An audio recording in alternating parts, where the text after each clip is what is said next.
কোটি কোটি কাফেরের দল, মুশরিকের দল, সীমা লঙ্ঘনকারী দল, তাদেরকে যখন জাহান্নামে ফেলা হবে, বড় বড় পাথরখণ্ড জাহান্নামে ফেলা হবে, তারপরও জাহান্নাম বলবে হাল মিন মাজিদ, আরো আছে নাকি, দাও, আরো দাও, আরো দাও।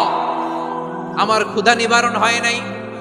জাহান্নামে তো উত্তপ্ত হবে, জ্বলন্ত হবে, ভয়ঙ্কর হবে। জাহান্নামের এক অংশ আরেক অংশকে খেয়ে ফেলবে। আল্লাহু আকবার। ফেরেশতারাও টালমাটাল হয়ে যাবে। জাহান্নামের রক্ষী ফেরেশতারা কি করবে তারা নিজেরাও বুঝতে পারবে না। কোটি কোটি মুশরিক কাফেরদেরকে জাহান্নামে নিক্ষেপ করার পরেও জাহান্নাম ঠান্ডা হবে না, শান্ত হবে না, বলবে হাল মিন মাজিদ, আরো আছে নাকি, আরো দাও।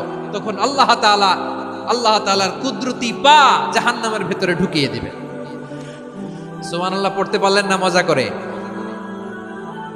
কোনো কিছুতেই যখন জাহান্নামকে শান্ত করা যায় না, আল্লাহ তাআলা তার কুদরতি পা জাহান্নামে ঢুকিয়ে দিবেন। দেয়ার সাথে সাথে জাহান্নাম থেকে আওয়াজ আসবে, কত কত বিইজ্জাতিকা ওয়া বিকদরিক, আল্লাহ বিইজ্জাতিকা ওয়া বিকারামিক, আল্লাহ আপনার ইজ্জতের কসম, যথেষ্ট হয়েছে, এনাফ এনাফ, আর লাগবে না। সুবহানাল্লাহ বলেন। ওই ভয়ঙ্কর জাহান্নামে আমরা যেতে চাই কেউ? আমরা সব সময় ওই জাহান্নাম থেকে আল্লাহর কাছে পানাহা চাই। আওয়াজ করে বলেন ঠিক কিনা?